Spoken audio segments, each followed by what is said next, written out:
আসসালামু আলাইকুম। আশা করি সবাই ভালো আছেন। আজকে আমি পড়তে যাচ্ছি তোমাতে আসক্ত গল্পের পর্ব নম্বর 10। লেখিকা তানিশা সুলতানা। অহনা আদ্রিতার কোলে তুলে দেয় বাচ্চাকে এবং একটু আরাম করে বসে। সদ্য সিজার করা হয়েছে। দীর্ঘক্ষণ বাচ্চা কোলে রাখলে পেরেশান হয়ে ওঠে। আদ্রিতা বাচ্চাকে কোলে নিল ঠিকই, কিন্তু মনে মনে বিড়বিড় করে বলে, কয় বছরের জন্য যে আমার কোলে তুলে দিল আল্লাহ জানে। ইদানিং অ্যানি ভীষণ জেলাস ফিল করে। এই যে আদ্রিতার কোলে ছোট্ট বাচ্চা যাকে এই মুহূর্তে টপাটপ চুমু খাচ্ছে, এটা দেখে তার হিংসা হচ্ছে। মনে হচ্ছে তাকে গুরুত্ব কম দিচ্ছে। অসহায় অ্যানি বসে পড়ে আদ্রিতার পায়ের কাছে। কুটুর কুটুর নয়নে তাকিয়ে থাকে, অপেক্ষা করে কখন এই বাচ্চাটা নামবে তার মালিকের কোল থেকে। আতিয়া বেগম একটার পর একটা বাটি এনে রাখছে টেবিলে। একটু আগে যে আদ্রিতা মস্ত বড় একখানা কথা বলেছে, বেমালুম ভুলেই গিয়েছে বোধহয় তিনি। কোনো জবাব দিল না, প্রতিক্রিয়া করলো না। কেন কেন কেন? আবরার শান্ত নয়নে তাকিয়ে আছে আদ্রিতার পানে। সিয়াম একবার আদ্রিতাকে দেখছে তো আবার আবরারকে। অতঃপর কিছু একটা চিন্তা করে একগাল হাসে। বাঁ হাতে চুলগুলো পিছনে ঠেলে টি শার্টখানা টেনে টুনে ঠিক করে নেয়। পকেট থেকে ফোন বের করে তার স্ক্রিনে নিজের চেহারাখানা একবার দেখে নেয়। আদ্রিতা, তোমার জন্য একটা ছেলে দেখেছি, বলতে বলতে এগিয়ে যায়। একদম আদ্রিতার পাশে গিয়ে বসে পড়ে। ওহনা ছোট ছোট নয়নে সিয়ামের পানে তাকিয়ে বলে, তোকে কে দায়িত্ব দিয়েছে আদ্রিতার জন্য ছেলে খোঁজার? ওহনা, তুই সারা জীবন বলদই থেকে যাবি। আমিও বাংলাদেশি, আদ্রিতাও বাংলাদেশি, তো আমার একটা দায়িত্ব রয়েছে না? আদ্রিতা, বলো, দায়িত্ব আছে না? আদ্রিতা খুশি হয়ে কিছু একটা বলতে যাবে, তার আগে আতিয়া বেগম বলে ওঠে, আমি কখনো আদ্রিতার বিয়ে দিব না। সিয়ামের হাসি মুখখানা চুপসে যায়, সেই সাথে আদ্রিতারও। তাকে বিয়ে দেওয়া হবে না মানে সারা জীবন সিঙ্গেলি কাটাতে হবে? গভীর রাতে বরের সাথে রোমাঞ্চ করা হবে না? চুমু খাওয়া হবে না? বাচ্চার মা হওয়া হবে না? বরের কুলে ওঠা হবে না? এটা মানা যায়? আদ্রিতা মানতে পারবে? কখনোই না। রোমাঞ্চ করার জন্য হলেও বিয়ে করতেই হবে। আচমকা আদ্রিতা চিৎকার করে দাঁড়িয়ে পড়ে, চিল্লিয়ে বলে, মা, আমার বিয়ে করতেই হবে। একটা জীবন জামাইয়ের আদর ছাড়া কাটাতে পারবো না আমি। চারজন সদস্য বড় বড় নয়নে তাকায় আদ্রিতার পানে। আবরার চোয়াল শক্ত করে ফেলে। ইচ্ছে করছে ঠাটিয়ে একটা থাপ্পড় বসিয়ে দিতে, বেয়াদব একটা। আতিয়া আরোহণা হেসে ফেলে। সিয়াম আফসোসের সুরে বলে, তোমার মতো করে বলতে পারি না বলে আজও আমি সিঙ্গেল। লজ্জা পায় আদ্রিতা, এত জোরে বলা উচিত হয়নি। এতগুলো বড় বড় মানুষ, ছি আদ্রিতা ছি। তুই তো দেখছি সত্যি সত্যি চরিত্রহীন হয়ে যাচ্ছিস। চরিত্রের চও নেই তোর। কাঁচামুচো হয়ে বসে পড়ে। আতিয়া প্লেটে খাবার পরিবেশন করতে করতে বলে, আমার দুটো সন্তান, তাদের কাছে আমার কোনো মূল্য নেই। বছরের পর বছর চলে গিয়েছে, তারা কখনোই আমার খুঁজে নেয়নি। হ্যাঁ, প্রতি মাসে মোটা অঙ্কের কিছু টাকা পাঠিয়েছে। দীর্ঘদিন জন্ডিসে ভুগেছি। বাড়ির প্রতিটা সদস্য বদনাম দিয়েছিল আমি বুড়ো বয়সে প্রেগনেন্ট হয়েছি। আমার ছেলে মেয়ে পাশে থাকলে এমন বদনাম দেওয়ার সাহস কারোর হতো না। আমার বেঁচে থাকার অবলম্বন আদ্রিতা। এই মেয়েটিকে বুকে জড়িয়েই বেঁচে আছি আমি। আমার সুখ দুঃখে এই একটা মানুষকেই পাশে পাই। তাকে বিয়ে দিয়ে পরের ঘরে পাঠালে যে আমি একদম নিঃস্ব হয়ে যাব, একাকিত্বে মরে যাব। বলতে বলতে আখিতে অশ্রু জমে আতিয়া বেগমের। আবেগে ভেসে যায় আদ্রিতাও। তারও কান্না পায়। আদ্রিতা বেগমের দুঃখের কথা শুনে নয়, নিজের দুঃখের কথা মনে করে। চিরন্তন সত্য কথা হচ্ছে, আদ্রিতার ও আতিয়া বেগম ছাড়া আর কেউ নেই। এই মানুষটি না থাকলে আদ্রিতাও একাকিত্বে মরে যেত। না হাতের উল্টো পিঠে চোখের পানি মুছে নেয়। সবাইকে সেন্টি খেতে দেখে আদ্রিতা বলে ওঠে, ইহ মা, তোমার যদি আরও একটা ছেলে থাকতো তাহলে তাকে আমি বিয়ে করতে পারতাম, তারপর সারা জীবন একসাথেই থাকতাম। দারুণ হতো না? আবরার বড় বড় পা ফেলে নিজ কক্ষের পানে অগ্রসর হয়। এতক্ষণে কেউ তাকে খেয়াল করেনি। আতিয়া বেগম পায়েসের বাটি হাতে নিয়ে এক দৌড়ে এসে দাঁড়ায় আবরারের সামনে এবং বলে, শুভ জন্মদিন বাবা। তোর বাকিটুকু শেষ করতে পারে না আতিয়া বেগম। আবরার তাকে পাশ কাটিয়ে চলে যায়। আতিয়া বেগম থপ করে বসে পড়ে ফ্লোরে। আজ তার ছেলের জন্মদিন, তাই তো সকাল সকাল ঘুম থেকে উঠে ছেলের পছন্দের সকল কিছু একা হাতে রান্না করেছে। ভেবেছিল আজকের দিনটাতে আবরার তার সাথে ভালো করে কথা বলবে, পায়েস খাবে, কিন্তু তার কিছুই হলো না।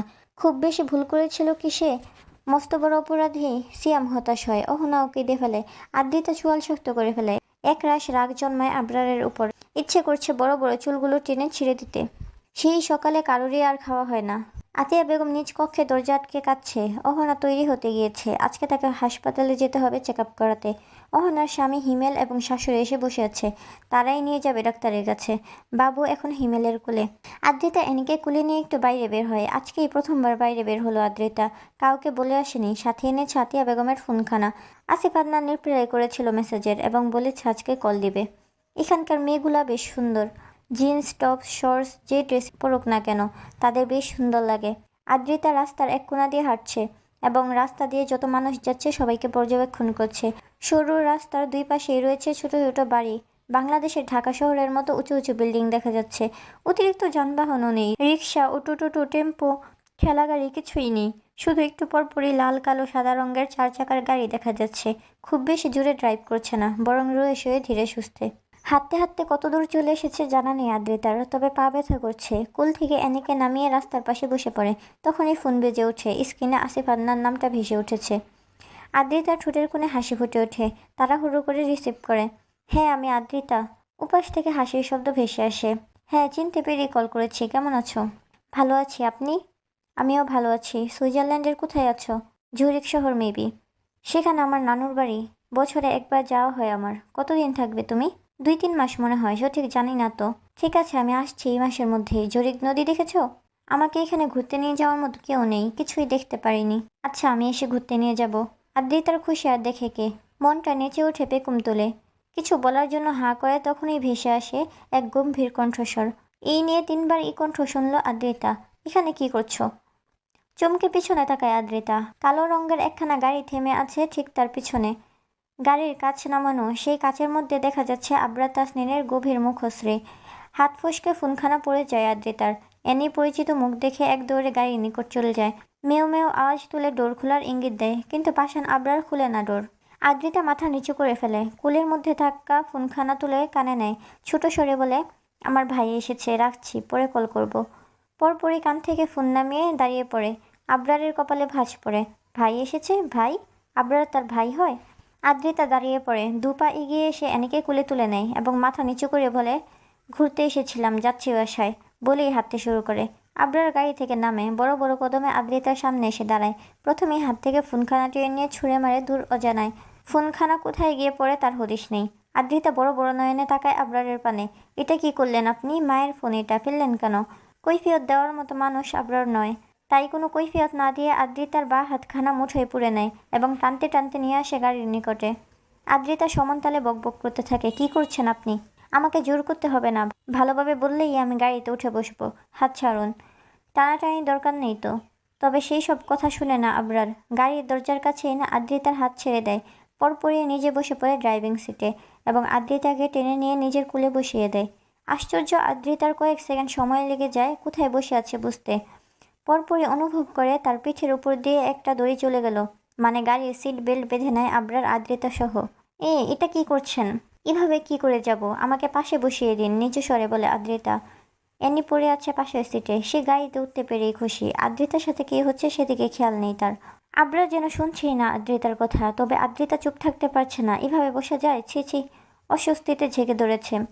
লজ্জায় গাল দুটো টকটকে লাল রং ধারণ করেছে। চোখের সামনে আবরারের প্রশস্ত বুক ছাড়া আর কিছুই দেখা যাচ্ছে না।